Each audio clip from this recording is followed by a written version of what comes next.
நாம் தினமும் 18,000 பண்ணையாளர்களிடமிருந்து 1,70,000 லிட்டர் பாலை கொள்வனவு செய்து வருகின்றோம். இலங்கையில் பால் உற்பத்தியை அதிகரிக்க செய்யும் அர்ப்பணிப்புடன் எமது உயர்ந்த தர நடைமுறைகளுக்கு அமைவாக உள்நாட்டு பண்ணையாளர்கள் பாலை உற்பத்தி செய்வதற்கு நாம் உதவுகின்றோம். நெஸ்லே இலங்கை பாற்பண்ணையாளர்களின் வாழ்விற்கு வலுவூட்டுகின்றோம்.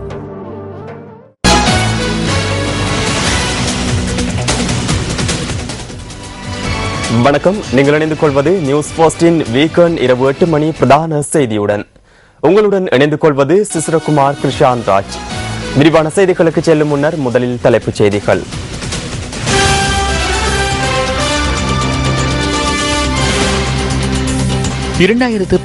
ஆண்டுக்கான வரவு செலவு திட்ட விவாதம் இன்று ஆரம்பம். අපේ පඩිය විතරක් අරගෙන අපිට ණයක් ගන්න. දැන් මේ අපි සම්බන්ධ වෙලා තියෙන ජාතික අයවැය විවාදයකට නෙමෙයි ජාතික අල්ලස් විවාදයකට කියලා.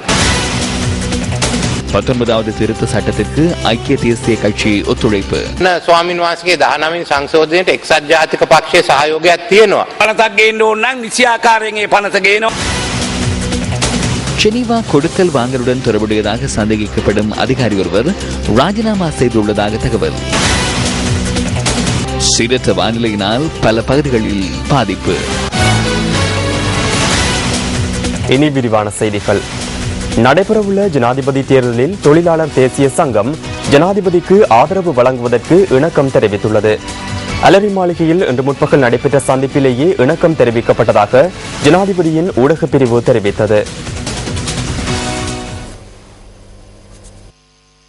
தொழிலாளர் தேசிய சங்கத்தின் தலைவர் பிதிகாம்பரம் உட்பட கட்சியின் உறுப்பினர்கள் இன்று முற்பகல் ஜனாதிபதியை சந்தித்துள்ளனர். தோட்ட தொழிலாளர்களின் முன்னேற்றத்திற்காக ஜனாதிபதியினால் முன்வைக்கப்பட்டுள்ள வேலை திட்டத்தினை வரவேற்பதாக தொழிலாளர் தேசிய சங்கம் தெரிவித்துள்ளதாக ஜனாதிபதியின் ஊடகப் பிரிவு விடுத்துள்ள அறிக்கையில் தெரிவிக்கப்பட்டுள்ளது. அடுத்த ஜனாதிபதி தேர்தலில் ஜனாதிபதியினை வெற்றி பெறச் செய்வதற்கு தொழிலாளர் தேசிய சங்கம் முழுமையான ஒத்துழைப்புடன் செயற்படுவதாக தெரிவித்ததாக ஜனாதிபதி ஊடகப் பிரிவு விடுத்துள்ள அறிக்கையில் குறிப்பிடப்பட்டுள்ளது.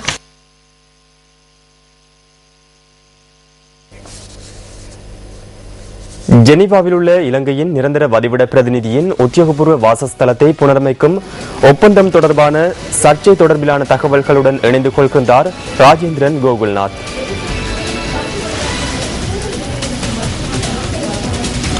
ஆமா கிரி, ஜெனீவாவில் உள்ள ஐக்கிய நாடுகள் சபையின் இலங்கைக்கான நிரந்தர வதிவிட பிரதிநிதியின் உத்தியோகபூர்வ வாசஸ்தலம் புனரமைக்கப்பட்ட சம்பவத்தோடு தொடர்புடைய சர்ச்சை தொடர்பான தகவல்களை கடந்த பல நாட்களாக உங்கள் வசம் நாங்கள் சேர்ப்பித்திருந்தோம்.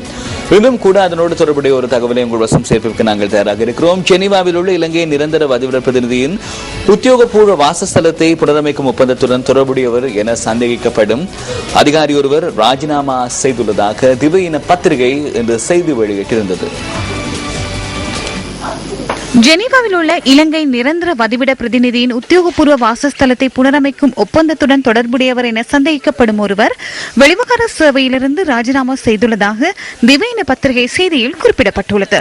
இந்த ஒப்பந்தம் விலைமனு கோரலுக்கு அமைய முன்னெடுக்கப்படவில்லை என அந்த செய்தியில் மேலும் தெரிவிக்கப்பட்டுள்ளது. இதேவேளை இந்த நடவடிக்கையுடன் அதிகாரி ஒருவர் நேரடியாக தொடர்பு பட்டிருக்க முடியாது என ஜெனீவாவுக்கான முன்னாள் நிரந்தர வதிவிட பிரதிநிதியாக கடமையாற்றிய கலாநிதி தான் ஜெயதிலக நேற்று நியூஸ் ஃபர்ஸ்டுக்கு குறிப்பிட்டிருந்தார். மேலிடத்தின் உத்தரவின்றி இவ்வாறான பாரிய வேலைகளில் அதிகாரி ஒருவர் தலையீடு செய்ய முடியாது. யார் இந்த உத்தரவினை பிறப்பித்துள்ளார் என்பதனை கண்டறிய வேண்டும். நாங்கள் இந்த நடைமுறையை பின்பற்றுகின்றோம் என கொழும்பில் உள்ள வெளிவிவகார அமைச்சுக்கு அழைத்து அதிகாரி ஒருவருக்கு கூற முடியுமா? நிதியை அனுமதிக்குமாறு கூற முடியுமா? இந்த விடயத்துடன் தேசிய பாதுகாப்புக்கு பாரிய பிரச்சனை ஒன்று காணப்படுகின்றது. அறிக்கை ஒன்றும் காணாமல் போயுள்ளது. இதேவேளை ஜெனீவாவில் உள்ள இலங்கை நிரந்தர வதிவிட பிரதிநிதியின் உத்தியோகபூர்வ வாசஸ்தலத்தை புனரமைத்த செல்வா சூக் நிறுவனத்தின் உரிமையாளர் பி.டி. துரைராஜா இன்று பிற்பகல் தொலைபேசி ஊடாக நியூஸ் ஃபர்ஸ்டுக்கு தொடர்பினை ஏற்படுத்தியிருந்தார். எங்களுக்கு உலகளாவிய ரீதியில எங்களுடைய நிறுவனத்துக்கு வந்து அவசியம் ஏற்பட்டிருக்கு. இன்னும் பொறுத்தவரை நான் எப்பவுமே எல்டிடிக்கு ஆதரவும் இல்லை, எதிர்ப்பும் இல்லை, அரசாங்கத்துக்கு ஆதரவும் இல்லை. இதுக்கு நான் நடுநிலையான ஒரு மனுஷன், நடுநிலையான ஒரு நிறுவனம். இயற்கை செல்வா சூக் நிறுவனம் தங்கராஜா துரைராஜா எங்களுக்கு தொடர்பும் இல்லை. அதுக்கான ப்ரூவ் வந்து நான் ஒரு சர்டிபிகேட் அனுப்புறேன். 2 கம்பெனி இருக்கு. ஒன்று வந்து செல்வாசுக்கு GNDA, அது பினான்ஸ் மெத்தட் இன்சூரன்ஸ் செய்யறது. மற்ற கம்பெனி வந்து ரியல் எஸ்டேட், அதாவது இமோபிலியன் என்ற தமிழ்ல வந்து, அதாவது இமோபிலியன் டொச்சில தமிழ்ல அர்த்தம் வந்து வீட்டு நிர்மாண பணி. வீட்டு நிர்மாண பணி, வீடு கட்டுறது, திருத்துறது, அதான பணி. அது செல்வாசுக்கு இமோபிலியன் தான். ஒரு மினிட் எங்களுக்கு காசு போடப்பட்டது எங்கள்கிட்ட செல்வாசுக்கு GNDA, அது பினான்ஸ் மெத்தட் இன்சூரன்ஸ் செய்யறது. மற்ற கம்பெனி வந்து ரியல் எஸ்டேட், அதாவது இமோபிலியன் என்ற தமிழ்ல வந்து, அதாவது இமோபிலியன் டொச்சில தமிழ்ல அர்த்தம் வந்து வீட்டு நிர்மாண பணி. வீட்டு நிர்மாண பணி, வீடு கட்டுறது, திருத்துறது, அதான பணி. அது செல்வாசுக்கு இமோபிலியன் தான். ஒரு மினிட் எங்களுக்கு காசு போடப்பட்டது எங்கள்கிட்ட செல்வாசுக்கு GNDA அல்லது செல்வாசுக்கு இமோபிலியன் GNDA இந்த நிறுவனத்தின் அக்கௌண்ட்டுக்கு. அதுக்கான ப்ரூவ் எங்கள்கிட்ட இருக்கு. அதுக்காக டேக்ஸும் கட்டி இருக்கிற நாங்கள் சுவிட்சர்லாந்துக்கு அந்த ப்ரூவ் எல்லாம் எங்கள்கிட்ட இருக்கு. சுவிட்சர்லாந்து அரசாங்கத்தால கொடுக்கப்பட்ட கிரிமினல் போலீசால கொடுக்கப்பட்ட சர்டிபிகேட் எங்கள்கிட்ட இருக்கு. இதுவரைக்கும் செல்வாசுக்கு நிறுவனத்தின் உரிமையாளர் எங்கேயுமே கைது செய்யப்படையில்லை, எதுக்குமே கைது செய்யப்படையில்லை, எந்தவித கிரிமினல் குற்றமும் செய்யல சர்டிபிகேட். அதை நாங்கள் சட்டப்பூர்வமா நாங்கள் யாருக்கு எதிராக நாங்கள் நடவடிக்கை எடுப்போம், அதை நாங்கள் எடுத்துக்கொண்டு தான் இருக்கிறோம். எடுத்தே தீருவோம். அதுக்கான மான நஷ்டமும் நாங்கள் கேட்டே தீருவோம். எங்கட பக்கத்துல உள்ள புருவ, எங்கட பக்கத்துல உள்ள நியாயத்தன்மை நாங்கள் காட்டியே தீருவோம். துரைராஜாவினால் இன்று எமக்கு சில ஆவணங்கள் அனுப்பி வைக்கப்பட்டிருந்தன. இந்த ஆவணங்களின் உண்மைத்தன்மை குறித்து ஆராய்ந்து கொள்வதற்காக சுவிட்சர்லாந்து அதிகாரிகளுக்கு அவற்றை நாங்கள் அனுப்பியுள்ளோம். இதேவேளை இன்றைய தினம் அங்குனுகுல பேலஸில் நடைபெற்ற நிகழ்வொன்றில் கலந்து கொள்வதற்காக வருகை தந்திருந்த வெளிவிவகார அமைச்சர் பேராசிரியர் GL பீரிஸிடம் இந்த விடயம் தொடர்பில் நாங்கள் வினவியிருந்தோம்.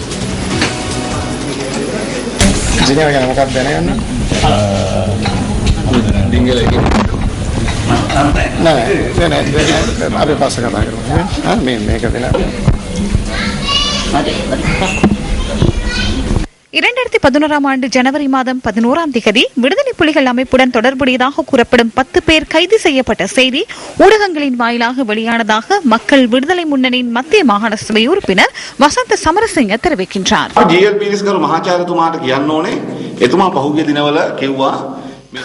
சுவிஸ் பெடரல் போலீசாரை தொடர்பு கொண்டு இந்த விடயம் குறித்து கேட்டதாகவும் அவ்வாறான எதுவும் இடம்பெறவில்லை என குற்றப்புலனாய்வு அதிகாரியொருவர் தனக்கு தெரிவித்ததாகவும் பேராசிரியர் GL பீரிஸ் தெரிவித்துள்ளார். அவ்வாறான ஒருவர் கைது செய்யப்படவில்லை எனவும் அவர் குறிப்பிட்டிருந்தார். சர்வதேச கொள்கைகளை மீறும் வகையில் வெளிவிவகார அமைச்சர் செயற்பட்டுள்ளார். சுவிட்சர்லாந்தின் குற்றப்புலனாய்வு பிரிவின் அதிகாரியொருவரின் பெயரை பிரபல்யப்படுத்துகின்றமை பாரிய குற்றமாகும். அதற்கான காரணம் என்ன? ஷெனுகா செனவிரத்ன வெளிவிவகார அமைச்சு மற்றும் விடுதலை புலிகளுக்கு இடையிலான பிணைப்பு குறித்து வெளியான தகவல்களை பூசி மெழுகுவதற்காகவே இவ்வாறான செயற்பாடுகளை முன்னெடுக்கின்றார். இந்த விடயம் சண்டே லீடர் பத்திரிகையில் குறிப்பிடப்பட்டுள்ளது. துரைராஜா உள்ளிட்ட 10 பேர் கைது செய்யப்பட்டமை குறித்த செய்தி சண்டே லீடர் பத்திரிகையில் வெளியாகியிருந்தது. இவர்கள் கைது செய்யப்பட்டுள்ளதாக 2011ஆம் ஆண்டு ஜனவரி மாதம் 12ஆம் தேதி கொழும்பு டெலிகிராப் பத்திரிகையிலும் செய்தி வெளியாகியிருந்தது. விடுதலை புலிகள் அமைப்பிற்கு நிதி வழங்குமாறு சுவிட்சர்லாந்தில் உள்ள தமிழர்களை வற்புறுத்திய குற்றச்சாட்டிலேயே இந்த 10 பேரும் கைது செய்யப்பட்டிருந்ததாக அதில் தெளிவாக குறிப்பிடப்பட்டிருந்தது. அந்த நிதியை கொண்டு விடுதலை புலிகளுக்கு ஆயுதங்களை கொள்வனவு செய்ய முயற்சித்துள்ளனர். அந்த செய்தி இலங்கை பாதுகாப்பு அமைச்சின் இணையதளத்தில் குறிப்பிடப்பட்டிருந்தது. வெளிவிவகார அமைச்சருக்கு ஒன்றை கூறிக்கொள்கின்றோம். உங்களது செயலாளர் ஜெனீவாவிற்காக முன்னாள் வதிவிட பிரதிநிதியாக கடமையாற்றிய காலப்பகுதியில் துரைராஜா கைது செய்யப்பட்ட செய்தி அரச பாதுகாப்பு இணையதளத்தில் வெளியாகியிருந்தது. அதனால் ஷெனுகா செனவிரத்னவை காப்பாற்றும் நடவடிக்கைகளில் ஈடுபட வேண்டாம். இந்த அறிக்கையை குற்றப்புலனாய்வு திணைக்களத்திடம் எடுத்து செல்லுங்கள்.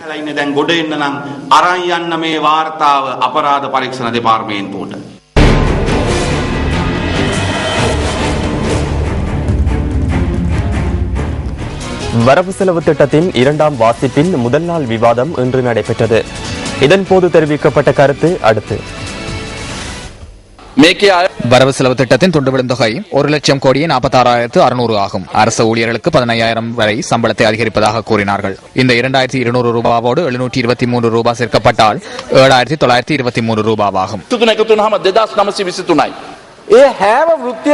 அனைத்து தொழிற்சங்கங்களும் கோரிய விடயங்களே வரவு செலவு திட்டத்தில் உள்ளடக்கப்பட்டிருக்கின்றன. தற்போது நாங்கள் வரவு செலவு திட்ட விவாதத்தில் இணைந்து கொள்ளவில்லை, இளஞ்ச விவாதத்தில் இணைந்து கொண்டிருக்கின்றோம். பாலர் பாடசாலை ஆசிரியர் ஒருவருக்கு 2,500 ரூபாய் ஒதுக்கப்பட்டிருக்கின்றது. இது அனைத்து பாலர் பாடசாலைகளுக்குமா அல்லது அரச பாலர் பாடசாலைகளுக்குமா என்று நீங்கள் எனக்கு கூறுங்கள்.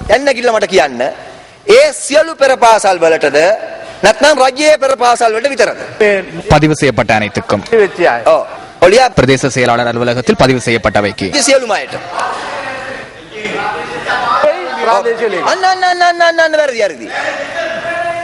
දෙකක් නෙයි. මම ආයෙ කියන්න. பிராதேசிய நான் மீண்டும் கூறுகின்றேன், பிரதேச செயலாளர் மற்றும் பிரதேச சபைகளில் பதிவு செய்யப்பட்ட அனைத்து பாடசாலை ஆசிரியர்களுக்கும் வழங்கப்படும். இதனை அமைச்சர் கூறினார் என்று ஹன்சாட்டில் பதிவு செய்யுமாறு கேட்டுக்கொள்கின்றேன். හරියට හරි කියලා එමතුමා කිව්ව බව හැන්සාට් වාර්තාවට ඇතුල් කරමින් ඉල්ලා හිටියා. සමහර වෙලාවට කියනවා බොරු කියන්න එපා, පොළොව පලාගෙන යයි කියලා. මම කියනවා දරිද්‍රතාවයේ ඇමරිකා பொய் சொல்லாதீர்கள், பூமியை பிளந்து கொண்டு போவீர்கள் என்று சில சந்தர்ப்பத்தில் கூறுவார்கள். 2 அமெரிக்க டாலர்களாக காணப்பட்ட வறுமை 27.3 18.9% வரை குறைவடையவில்லை என்று நான் கூறுகின்றேன். இங்கு கூறியுள்ள விடயம் இந்த பூமியிலிருந்து கூறிய ஒன்றல்ல, இது ஆகாயத்திலிருந்து கூறிய விடயம், IMF இருந்து கூறிய கதை, குளிரூட்டப்பட்ட அறையில் இருந்து கொண்டு கூறிய விடயம். உண்மையில் நமது உண்மையான கடன் எவ்வளவு என்று எங்களுக்கு தெரியாது. இந்த புத்தகங்களில் அவை இல்லை. දන්නේ නෑ වාසුදේව ඇමතුමා අපේ ඇත්ත ණය කීයද කියලා. දැන් දන්නේ නෑනේ. මේක නෑ. මේ පොත්වල නෑ. It's not in these books. I'm telling you. 2014 2015 பெரும்போகத்திற்கு வேளாண்மை பெரும்போகம் சென்ற முறை சரியான கால தாக்கத்தினால் விவசாயிகள் பாதிக்கப்பட்டார்கள் என்பதற்காக 2015 வரவு செலவு திட்டத்திலே அவர்களுக்கான விதைநெல்லை இலவசமாக வழங்குவதற்கு அரசாங்கம் முடிவெடுத்திருக்கின்றது. மகிழ்ச்சி, நன்றி. ஆனால் பெரும்போகம் எம்மை பொறுத்தளவில் இன்று ஆரம்பமாகி விதைப்பு வேலைகள் எல்லாம் முடிவடைந்து விட்டன. ஆகவே விதைநெல்லை எப்பொழுது கொடுக்கப் போகிறீர்கள் என்பதுதான் கேள்வியாக இருக்கிறது. இந்த விதைநெல்லை நீங்கள் மீண்டும் ஒரு தடவை வழங்குவீர்களா, அல்லது அந்த விதைநெல்லுக்குரிய பணத்தை மானியமாக விவசாயிகளுக்கு வழங்க முடியும்? 2015 ஆண்டுக்கான வரவு செலவு திட்டம் தொடர்பான சேலமர் ஒன்று கொழும்பில் நேற்று நடைபெற்றது. இந்த நிகழ்வில் இலங்கை மத்திய வங்கியின் ஆளுநர் அஜித் நிவாட் கப்ரால் கலந்து கொண்டிருந்தார்.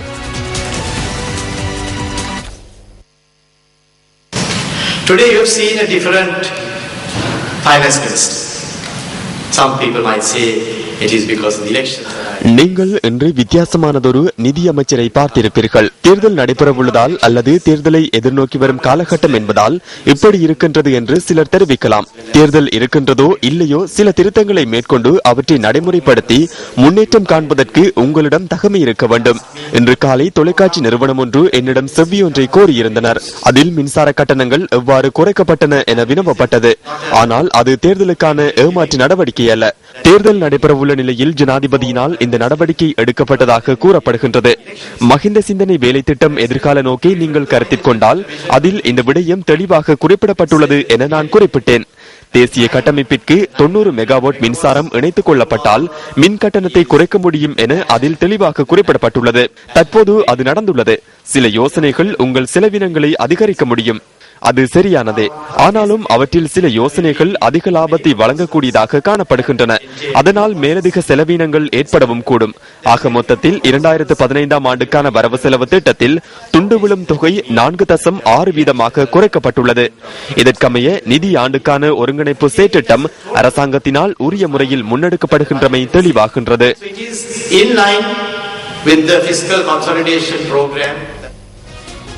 கடந்த 10 வருடங்களுக்குள் திறன்சார் பொருளாதாரத்தை உயர்த்தும் வகையிலான வரவு செலவு திட்டமே சமர்ப்பிக்கப்பட்டுள்ளதாக திரைசேரியின் பிரதி செயலாளர் கலாநிதி PMS பட்டகொட தெரிவித்தார்.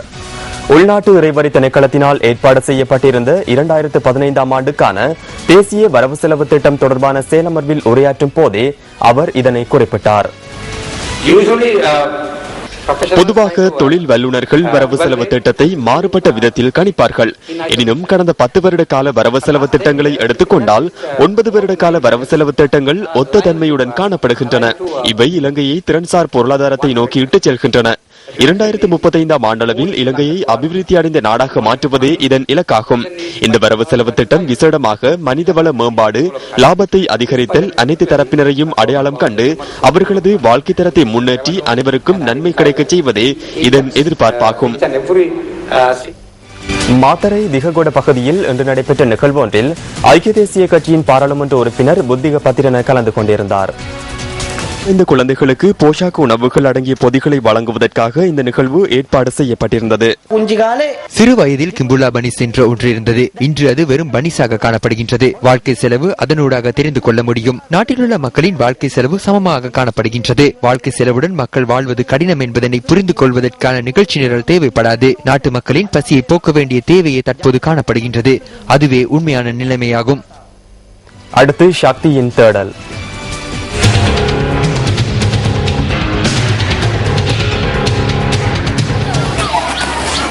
நாட்டின் பொருளாதாரத்துக்கும் அபிவிருத்திக்கும் இன்றியமையாத கல்வியை பெற்றுக்கொள்வது அடிப்படை உரிமையும் காலத்தின் தேவையாகவும் உள்ளது. கல்வி கற்கக்கூடிய முறையான மற்றும் வசதிகளுடன் கூடிய சூழல் காணப்படும் பட்சத்திலேயே நாளைய தலைவர்களை உருவாக்க முடியும். அந்த வகையில் நாட்டின் பெரும்பாலான பாடசாலைகள் அடிப்படை வசதிகளின்றி இயங்கி வருகின்றன. அவ்வாறான ஒரு நிலைமையே கிளிநொச்சி முழங்காவில் ஆரம்ப பாடசாலையிலும் நிலவுகின்றது. எவ்வித அடிப்படை வசதிகளும் மற்ற நிலையில் சுமார் 390 மாணவர்கள் முழங்காவில் ஆரம்ப பாடசாலையில் கல்வி பயின்று வருகின்றனர். இந்த மாணவர்களுக்கான கட்டட வசதிகள் உரிய முறையில் காணப்படாமையினால் மர நிழல்களிலும் பாதுகாப்பற்ற கொட்டகைகளிலும் தமது கல்வியை தொடர்கின்றனர். 13 வகுப்புகள் காணப்படுகின்ற இந்த பாடசாலையில் 4 கட்டடங்கள் மாத்திரமே காணப்படுகின்றன. ஏனைய மாணவர்கள் தமக்கான அடிப்படை வசதிகளற்ற நிலையில் நாளாந்தம் பல்வேறு சவால்களை எதிர்கொண்டு கல்வியை தொடர்ந்து வருகின்றனர். எங்களோட பள்ளிக்கூடம் கூறிய அளவைப்பட்டிருக்குது. இதனால் நாங்கள் நினைக்கிறோம் பெண்ணெல்லாம் ஆஸ்பத்திரியில் இருக்கிறோம். நாங்கள் மற்ற போயிருக்கோம். நாங்கள் மழை வெயிலுக்கு நாங்கள் பள்ளிக்கூடத்தால் வீட்டை வரைக்க நினைஞ்சுதான் புத்தகங்கள்லாம் இருக்குது. மேசாதிரியெல்லாம் நினைஞ்சிருக்கு. இந்த பாடசாலை கட்டடத்துக்கான கூரைகள் ஓலைகளினால் வேயப்பட்டுள்ளதனால் மழை காலங்களின் போதும் வெயில் காலங்களின் போதும் மாணவர்கள் பெரும் இன்னல்களுக்கு முகம் கொடுக்கின்றனர். என்னன்னு சொன்னா இந்த ஸ்கூல் முதல் முழங்காவல் மகா வித்தியாலயத்தோடு சேர்ந்திருந்தது. அதுக்கு பிறகு இது இங்கே பிரித்து ஆரம்ப பள்ளிக்கூடமாக கொண்டு வந்த பிறகு வேயப்பட்ட கூரை தான் அந்த கூரை. அதுக்கு பிறகு இன்னுமே அந்த கூரை வேயப்பட மழை நேரம் காற்று நேரம்லாம் சரியான கஷ்டம். கீழ் கட்டிடம் தான் சமாளித்து கொண்டு இருந்தாலும் மேல் கூரையை ஒரு நிரந்தர கூரையாக போட்டு தர சொல்லி நாங்கள் சம்பந்தப்பட்ட அதிகாரிகளுக்கு சொல்லிக்கொள்கிறோம். நாளைய சவால் மிகு உலகை வெற்றி கொள்ள உள்ள கிளிநொச்சி முழங்காவில் ஆரம்ப பாடசாலை மாணவர்களுக்கு தேவையான வசதிகளை ஏற்படுத்தி கொடுப்பது அதிகாரிகளின் கடமை என்பதனை நாம் நினைவுபடுத்துகின்றோம். கல்வி அமைச்சரே, இது உங்களின் கவனத்துக்கு.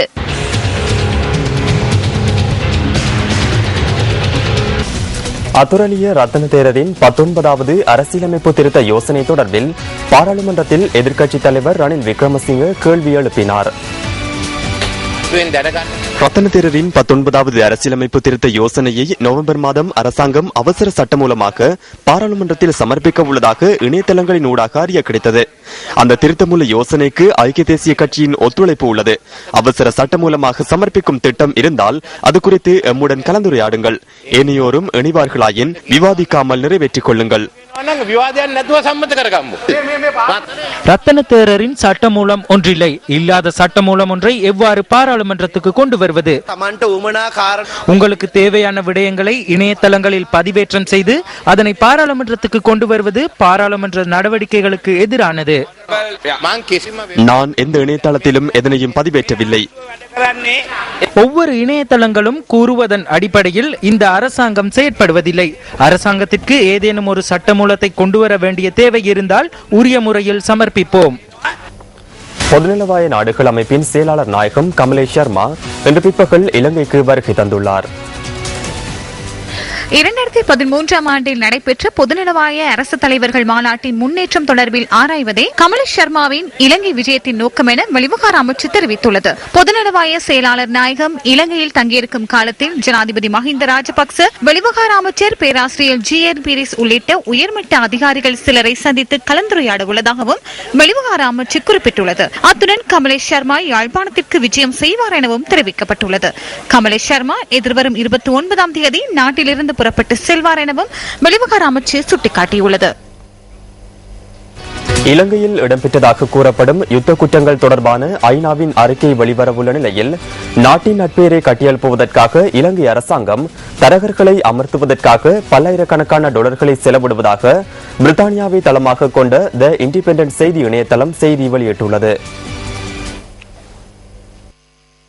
சர்வதேச ரீதியில் இலங்கை தொடர்பிலான நிலைப்பாட்டை மாற்றுவதற்கு 8வது தரகர் நிறுவனத்துடன் இலங்கை இந்த வருடம் ஒப்பந்தம் செய்துள்ளதாக அமெரிக்காவின் அறிக்கையொன்றில் தெரிவிக்கப்பட்டுள்ளது. இந்த தரகர் நிறுவனங்கள் மூலம் இலங்கை அதிகாரிகளுக்கும் அமெரிக்க அரசாங்கத்துக்கும் இடையிலான தொடர்புகளை வலுப்படுத்துவதற்கு இலங்கை எதிர்பார்த்துள்ளதாக சுட்டிக்காட்டப்பட்டுள்ளது. புளோரிடாவை சேர்ந்த முன்னாள் காங்கிரஸ் உறுப்பினர் ஒருவருக்கு சொந்தமான வாஷிங்டனை தளமாக கொண்ட தரகர் நிறுவனத்தின் சுயாதீன குழுவொன்றுடன் அண்மையில் இலங்கை மத்திய வங்கி ஒப்பந்தம் ஒன்றுக்கு இணங்கியுள்ளதாகவும் தி ஹில் பத்திரிகையை மேற்கோள் காட்டி தி இண்டிபெண்டன்ட் இணையதளம் செய்தி வெளியிட்டுள்ளது.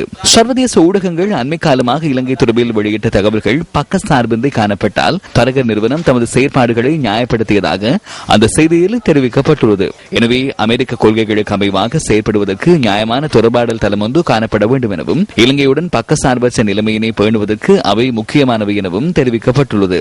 இலங்கை அரசாங்கத்தின் பல்வேறு பிரிவுகள் வேறுபட்ட தரகர்களுடன் தொடர்புபட்டிருந்ததாகவும் சில விடயங்கள் வெளிவிவகார அமைச்சினால் நேரடியாக கையாளப்பட்டதாகவும் மேலும் சில விடயங்கள் வாஷிங்டனில் உள்ள இலங்கை தூதரகத்தினூடாக முன்னெடுக்கப்பட்டதாகவும் தி இண்டிபெண்டன்ட் குறிப்பிட்டுள்ளது. சர்வதேச நாடுகள் தலைநகரங்களில் தரகர்களை செயற்படுத்துவது பொதுவான விடயம் என்ற போதிலும் இலங்கை பெருமளவிலானவர்களை தரகர்களாக அமர்த்தியுள்ளமை வியப்பளிப்பதாக வில்சன் நிலையத்தின் தெற்காசியாவுக்கான விசேட நிபுணர் மைக்கேல் குகெல் மைனே மேற்கோள் காட்டி தி இண்டிபெண்டன்ட் செய்தி வெளியிட்டுள்ளது. அடுத்து கிரைம் வாட்ச் தொகுப்பு.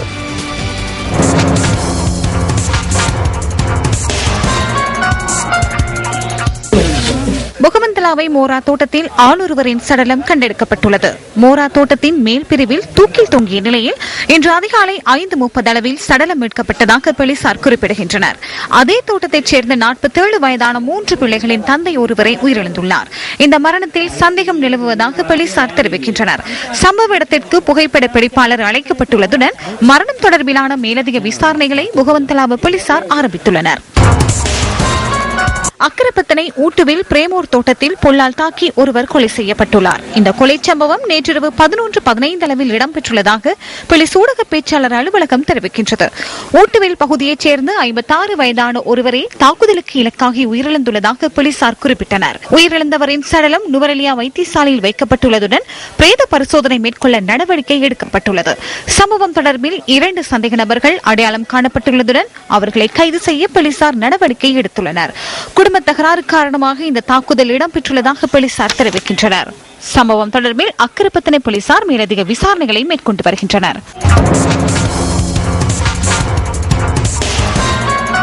திருகோணமலை மூதூர் களப்புகளில் அல்கா பெருக்கம் மீன்கள் இறப்பதற்கு காரணமாக இருக்கலாம் என சந்தேகிப்பதாக கடற்றொழில் திணைக்களம் தெரிவிக்கின்றது. சம்பூர் இறால் பாலம் அருகில் பெருமளவான மீன்கள் கரையொதுங்கியதை அடுத்து மேற்கொண்ட ஆய்வுகளின் இறுதி முடிவு நாரா நிறுவனத்தால் இதுவரை வழங்கப்படவில்லை என திணைக்களத்தின் திருகோணமலை மாவட்ட உதவி பணிப்பாளர் உபாலி சமரதுங்க நியூஸ் போஸ்டுக்கு தெரிவித்தார். அல்கா பெருக்கத்தினால் மீன்கள் இறந்திருக்கக்கூடும் என சந்தேகம் எழுந்துள்ளதாகவும் நாரா நிறுவனம் தொடர்ந்தும் ஆய்வுகளை முன்னெடுத்துள்ளதாகவும் அவர் குறிப்பிட்டார். சம்பூர் இறால் பாலத்திற்கு அருகில் மீன்கள் கரையொதுங்குகின்றமை தொடர்பில் ஆராய்வதற்காக குழு ஒன்று தொடர்ந்தும் செயற்படுவதாகவும் கடற்றொழில் திணைக்களத்தின் திருகோணமலை மாவட்ட உதவி பணிப்பாளர் தெரிவித்தார். இதேவேளை ஆய்வுகள் நிறைவடையும் வரையில் மூதூர் பிரதேச களப்புகளில் மீன்பிடி நடவடிக்கைகளை தற்காலிகமாக தடை செய்யுமாறு போலீசாருக்கு அறிவித்துள்ளதாகவும் உபாலி சமரதுங்க சுட்டிக்காட்டினார். களப்புகளில் மீன்கள் இறந்த நிலையில் கரையொதுங்குவதால் ஆற்றை நம்பி மீன்பிடியில் ஈடுபடுவோர் பாதிக்கப்பட்டுள்ளதாக மூதூர் பிரதேச மீனவர் சமாஜ தலைவர் எஸ் கிருஷ்ணபிள்ளை குறிப்பிடுகின்றார். நாங்கள் பல காரணங்களை கேட்டபோது 64 நீர்த்தாங்கியிலிருந்து குளோரின் தண்ணியை கழுவிவிட்டதாக சில தகவல்கள் கிடைச்சிருக்குது. அடுத்தது வயல்வெளிகளில் அந்த வைக்கல்கள் வெள்ளம் விட்டுற மிஷின்கள் வைக்கல் வயலோட போட்டதால் அந்த மழை பெஞ்ச தண்ணி அவிஞ்சி அந்த தண்ணி இறங்கினதால இந்த சேதங்கள் ஏற்பட்டிருக்கலாம் என்று 2 காரணிகள் கூறப்பட்டிருக்கின்றது. நாங்கள் மேலதிகாரிகளுக்கும் மேலிடத்துக்கு அறிவித்தோம், மாகாண சபைகளுக்கு அறிவித்தோம், எஃப்ஏக்கு அறிவித்தோம். ஒருத்தர் வந்து இன்னும் பார்வையிடல. கொஞ்சம் வந்து கடந்த மாதம் 29ஆம் தேதி முல்லைத்தீவு வட்டுவாகல் நந்திக்கடல் பகுதியில் மீன்கள் இறந்தமை தொடர்பில் நாரா நிறுவனம் ஆய்வுகளை முன்னெடுத்தது. இதற்காக நாரா நிறுவனத்தின் குழு ஒன்று நந்திக்கடல் பகுதிக்கு நேரில் சென்றது. வட்டுவாகல் நந்திக்கடல் பகுதியில் நிலவிய வெப்பநிலை காரணமாக அதிகளவான மீன்கள் இறந்ததாக பின்னர் தெரிவிக்கப்பட்டது. இதேவேளை ஏப்ரல் 2ஆம் தேதி கம்பகா அத்தனகல ஓயாவின் அஸ்கிரியாவை அண்மித்த பகுதியொன்றில் பெருமளவிலான மீன்கள் இறந்து காணப்பட்டன. அத்தனகல ஓயாவின் நீரின் நிறத்தில் மாற்றங்கள் தென்பட்டதாகவும் அந்த பகுதி மக்கள் தெரிவித்தனர். பின்னர் பெருமளவிலான மீன்கள் இறந்த நிலையில் கரையொதுங்கியதாக பிரதேச மக்கள் தெரிவித்தனர். அம்பாறை பொத்துவில் பிரதேச செயலக பிரிவுக்குட்பட்ட கோமாரி களப்பில் கடந்த வருடம் டிசம்பர் மாதம் 30 நீர்வாழ் உயிரினங்கள் இறந்த சம்பவம் பதிவாகியிருந்தது. இதன் காரணமாக கோமாரி களப்பில் மீன்பிடியில் ஈடுபடும் நன்னீர் மீன்பிடியாளர்களின் வாழ்வாதாரம் பாதிக்கப்பட்டது. மீன்கள் மாத்திரமின்றி தவளை, பாம்பு போன்ற நீர்வாழ் உயிரினங்களும் இறந்தன. கடலை நம்பி வாழும் மக்கள் எதிர்நோக்கும் சவால்களோ எண்ணில் அடங்காதவை. புத்தளம் மாவட்டத்தில் உள்ள கடற்றொழிலாளர்களும் இதற்கு விதிவிலக்கல்ல.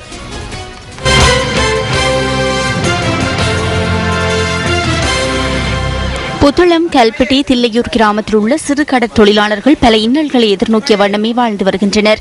இங்கு வாழும் 100க்கும் மேற்பட்டவர்கள் கடற்தொழிலையே தமது ஜீவனோபாய தொழிலாக மேற்கொள்கின்றனர். இந்த நிலையில் தமது இயந்திர படகுகளை நங்கூரமிட துறைகள் இன்மை, வலைகளை துப்புரவு செய்வதற்கான இடமின்மை உள்ளிட்ட பல்வேறு சிரமங்களை எதிர்நோக்கி வருவதாக கடற்தொழிலாளர்கள் தெரிவிக்கின்றனர். எங்களுக்கு இந்த துறைமுகத்தை அபிவிருத்தி செஞ்சு தரணும். அதுக்கு வலை தெரியிறதுக்கு கொள்ள ஒழுங்கான கூடாரங்கள் இல்லை. மற்றது துறைமுகத்தில் கொண்டு வந்து வள்ளங்களை பிடிச்சி அவங்களோட சாமான்களை, உபகரணங்களை பாதுகாக்கக்கூடிய ஒரு கல்லாலான பில்டிங் ஒன்றும் இல்லை. அதால் எங்களுக்கு இந்த தொழிலாளிகள் நாளுக்கு நாள் அவங்களோட உபகரணங்களை, வலைகளை களவு கொடுத்துக்கிட்டு போகிறாங்க. அவங்களோட எங்கள் கிராமத்தில் உள்ளவங்க எல்லாருமே வறுமைப்பட்ட குடும்பத்தில் உள்ளவங்க. அதால் அவங்களுக்கு அவங்களோட வாழ்வாதாரத்தை இந்த கடற்தொழிலை நம்பி தான் அவங்களோட வாழ்வாதாரமே இருக்குது. இவர்கள் எதிர்நோக்கி வரும் பிரச்சனைகளை நிவர்த்தி செய்வதற்கு கடற்தொழில் அமைச்சு நடவடிக்கை எடுக்க வேண்டும் என்பதே சிறு கடற்தொழிலாளர்களின் எதிர்பார்ப்பாகும். பாவனைக்கு உதவாத சுமார் 2 லட்சம் கிலோகிராம் கொத்தமல்லி கல்முனையில் கைப்பற்றப்பட்டுள்ளது. கைப்பற்றப்பட்டுள்ள கொத்தமல்லி நுகர்வுக்கு பொருத்தமற்ற நிலையில் ரசாயன பதார்த்தங்கள் கலக்கப்பட்டு சந்தைக்கு விநியோகிப்பதற்கான தயார் நிலையில் வைக்கப்பட்டிருந்ததாக நுகர்வோர் அதிகார சபை தெரிவித்துள்ளது. கிடைத்த தகவலுக்கு அமைய நுகர்வோர் அதிகார சபை அதிகாரிகளால் இன்று பிற்பகல் பாவனைக்கு உதவாத கொத்தமல்லி பதுக்கி வைக்கப்பட்டிருந்த இடம் சுற்றி வளைக்கப்பட்டு சோதனைக்கு உட்படுத்தப்பட்டது. கொழும்பிலிருந்து கொண்டுவரப்பட்ட கொத்தமல்லியே இவ்வாறு பதப்படுத்தப்பட்டுள்ளதாக தெரிவிக்கப்படுகின்றது. கைப்பற்றப்பட்டுள்ள கொத்தமல்லி சுமார் 150 லட்சம் ரூபாய் பெறுமதியானது என நுகர்வோர் அதிகார சபை அதிகாரி ஒருவர் குறிப்பிட்டார். இது சம்பந்தமாக நடவடிக்கை எடுப்பதற்காக கொத்தமல்லி மாதிரிகளை எடுத்து ரசாயன பகுப்பாய்வுக்கு அனுப்ப உள்ளோம். அனுப்பியதன் பின் அதில் வந்த அறிக்கை கிடைத்த பின்பு சட்ட நடவடிக்கை எடுப்பதற்காக தீர்மானித்துள்ளோம் என்பதை தெரிவித்துள்ளோம். கிளிநொச்சி மற்றும் அம்பாறை மாவட்டத்தின் சில பகுதிகளில் தொடர்ச்சியாக மழை பெய்து வருகின்றது. கடும் மழை காரணமாக அம்பாறை மாவட்டத்தின் சில பகுதிகளில் உள்ள விவசாயிகள் பாதிக்கப்பட்டுள்ளனர். கிளிநொச்சி மாவட்டத்தில் கடந்த சில நாட்களாக பெய்து வரும் மழை காரணமாக தாழ்நில பகுதிகள் மற்றும் விவசாய நிலங்களில் வெள்ளம் தேங்கியுள்ளது.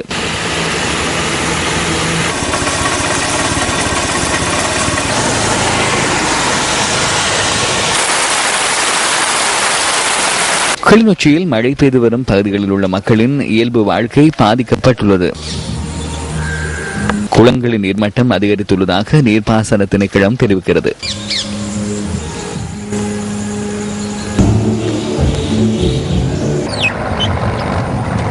அம்பாறை மாவட்டத்தில் தொடர்ச்சியாக பெய்து வரும் மழை காரணமாக விவசாயிகள் பாதிக்கப்பட்டுள்ளனர். வயல் நிலங்களில் வெள்ளம் தேங்கியுள்ளதால் ஏற்கனவே விதைப்பு நடவடிக்கைகளில் ஈடுபட்ட விவசாயிகள் பாதிப்புக்குள்ளாகியுள்ளனர். இதனால் மீண்டும் மீள் விதைப்பு செய்ய வேண்டிய நிலைக்கு விவசாயிகள் தள்ளப்பட்டுள்ளனர். விதைச்ச பயிர் எங்களுக்கு கொஞ்சம் நஷ்டம். திரும்பி நாங்கள் செய்யறதாண்டா எங்களுக்கு இப்போ இதில் முதலீடு வேணும். மழை விடாம தொடர்ச்சியாக பெஞ்சிருக்கிறதால இப்போ எங்களுக்கு மரத்த பூமியெல்லாம் திருப்பி விதைக்க வேண்டிய கட்டமாக இருக்குது. அதால் எங்களுக்கு நெல் தட்டுப்பாடு கொஞ்சம் கடும் இதாக இருக்கிறது.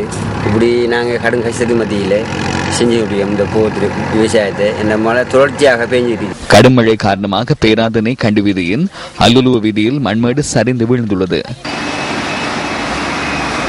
இதேவேளை கண்டி பிட்டிகந்த பிரதேசத்தில் மரம் முறிந்து விழுந்ததில் வீடு ஒன்றுக்கு சேதம் ஏற்பட்டுள்ளது. மழை காரணமாக நூரேலியா கம்பளை பிரதான வீதியில் கற்பாறை சரிந்து விழும் அபாயம் உள்ளதாக நூரேலியா மாவட்ட செயலாளர் டிபிஜி குமாரசிறி தெரிவித்துள்ளார். அனுராதபுரம் மாவட்டத்தின் இப்பலோகம திக்தவ ஊடாக நேற்றிரவு ஊடறுத்து வீசிய கடும் காற்றினால் 11 வீடுகள் மற்றும் 2 வர்த்தக நிலையங்களுக்கு சேதம் ஏற்பட்டுள்ளது. வடமத்திய மாகாண முதலமைச்சர் SM சந்திரசேன இன்று பிற்பகல் பாதிக்கப்பட்ட பகுதிகளை பார்வையிட்டதாக ஒரு பிராந்திய செய்தியாளர் குறிப்பிட்டார். பாதிக்கப்பட்ட வீடுகளுக்கு விரைவாக கூரை தகடுகள் வழங்குவதாக வடமத்திய மாகாண முதலமைச்சர் உறுதியளித்துள்ளார். தற்போதுள்ள ஐக்கிய தேசிய கட்சி மற்றும் எதிர்க்கட்சித் தலைவர் தேசிய பிரச்சினைகளில் தலையிடாதுள்ளதால் ஐக்கிய தேசிய கட்சியின் தலைமைத்துவம் குறித்து மக்களிடம் உள்ள நம்பிக்கை குறைவடைந்து செல்வதாக செயற்பாட்டாளர்கள் குறிப்பிடுகின்றனர். எதிர்க்கட்சி தலைவரின் செயற்பாடுகளுக்கு மக்களது பணம் ஒதுக்கப்படுகின்றது. எதிர்க்கட்சி தலைவருக்காக வருடாந்தம் 77 மில்லியனுக்கும் அதிகமான மக்களது பணம் செலவு செய்யப்படுகின்றது. பாராளுமன்றத்திலும் வெளியிலும் மக்களின் பிரச்சனைகளை களைவதற்காக எதிர்க்கட்சி தலைவர் முன்னேற்க வேண்டும் எனும் நோக்கத்திலேயே இந்த நிதி செலவிடப்படுகின்றது. எதிர்க்கட்சிக்கு தலைமைத்துவத்தை வழங்க வேண்டும். மாற்று அரசாங்கத்தின் தலைவரும் அவரே. எனினும் தற்போதைய எதிர்க்கட்சி தலைவரினால் இந்த செயற்பாடுகள் செவ்வனே முன்னெடுக்கப்படுகின்றனவா? மக்கள் பணத்தில் செயற்படுகின்ற எதிர்க்கட்சி தலைவர் முன்னாள் பிரதம நீதியரசரை பதவி விலக்கிய போது குரல் எழுப்பினாரா? பிரித்தானியாவுக்கான உயர்ஸ்தானிகர் கிறிஸ் நோனிஸ் மீது தாக்குதல் மேற்கொள்ளப்பட்ட போது அது குறித்து கருத்து வெளியிட்டாரா? ஜெனீவாவில் உள்ள ஐக்கிய நாடுகளின் முன்னாள் நிரந்தர வதிவிட பிரதிநிதி தமாரா குணநாயகம் வெளியிட்ட தகவல்கள் குறித்து கருத்து வெளியிட்டாரா? நேற்று பாராளுமன்றத்தில் சமர்ப்பிக்கப்பட்ட வரவு செலவு திட்டம் குறித்து ஊடகவியலாளர்கள் கேள்வி எழுப்பிய போது எதிர்க்கட்சி தலைவர் இவ்வாறே செயற்பட்டார்.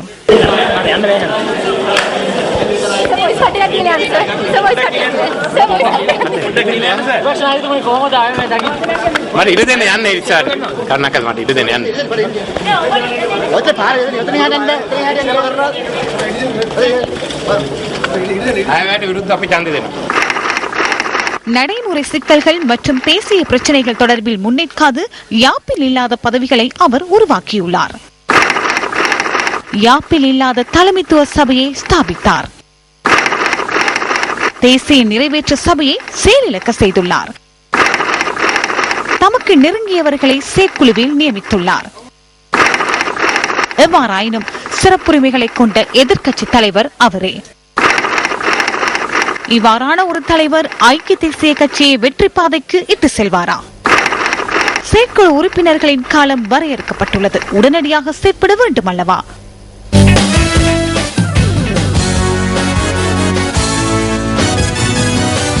மட்டக்களப்பு மாவட்டத்தின் பாடுமீன் சமர் என அழைக்கப்படும் கிரிக்கெட் தொடரில் சிசிலியா மகளிர் தேசிய பாடசாலை அணி வெற்றியீட்டியுள்ளது. வின்சென்ட் உயர்தர தேசிய பாடசாலை மற்றும் புனித சிசிலியா மகளிர் தேசிய பாடசாலைகளுக்கு இடையிலான 20-20 கிரிக்கெட் போட்டி இன்று கல்லடி சிவானந்த மைதானத்தில் நடைபெற்றது. இதன்படி முதலில் துடுப்படுத்தாடிய வின்சென்ட் உயர்தர தேசிய பாடசாலை 20 ஓவர்களில் சகல விக்கெட்டுகளையும் இழந்து 124 ஓட்டங்களை பெற்றது. பந்துவீச்சில் ஞானப்பிரகாசம் எமக்ளோரியஸ் 8 ஓவர்கள் பந்து வீசி 8 ஓட்டங்களை வழங்கி 4 விக்கெட்டுகளை கைப்பற்றினார். 125 ஓட்டங்களை வெற்றி இலக்காக கொண்டு பதிலுக்கு துடுப்படுத்தாடிய சிசிலியா மகளிர் தேசிய பாடசாலை அணி 19.5 ஓவர்களில் 4 விக்கெட்டுகளை இழந்து 127 ஓட்டங்களை பெற்று வெற்றியீட்டியது. துடுப்பாட்டத்தில் மயூர் சண்முகலிங்கம் அதிகபட்சமாக 55 ஓட்டங்களை பெற்றார். போட்டியின் சிறந்த துடுப்பாட்ட வீராங்கனையாகவும் ஆட்ட நாயகியாகவும் மயூர் சண்முகலிங்கம் தெரிவு செய்யப்பட்டார். கிளிநொச்சியில் கிணறொன்றிற்குள் தவறி விழுந்த சிறுத்தை புலி தொடர்பான காட்சிகளுடன் நியூஸ் ஃபர்ஸ்டின் இன்றைய இரவு 8 மணி பிரதான செய்தியை நிறைவு பெறுகின்றோம். வணக்கம்.